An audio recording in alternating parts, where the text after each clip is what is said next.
Samantala, magkakaiba naman ang opinyon ng mga senador kung dapat bang gawing state witness si Janet Lim Napoles ang tinaguriang utak ng 10 billion peso pork barrel scam. Nagbabalik ang aming kasama si Sam Ramirez.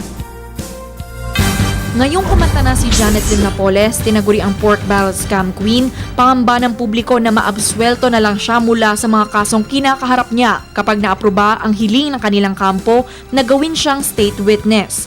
Ganito rin ang pangamba ni Majority Floor Peter Cayetano. Aniya, hindi porke kumanta na dapat nang maabswelto sa kaso.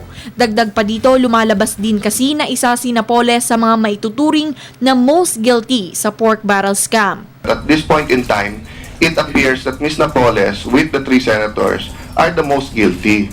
So she's not qualified to be a state witness. Nagiging ridiculous na basta gusto mo lang kumanta, scot-free ka.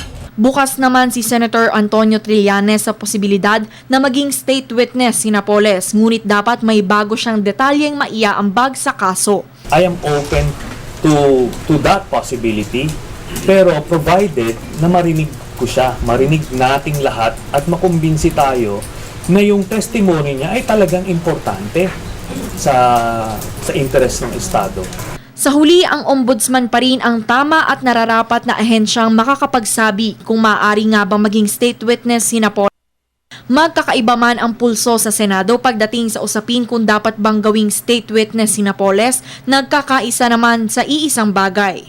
So the first step kay Ms. Napoles is give us what information do you know? Diba? Number 2, magkano yung ninakaw at nasa'yo? Definitely may conditions. Like, isusoli mo lahat ng ninakaw mo. Para sa Telebisyon ng Bayan, Sam Ramirez.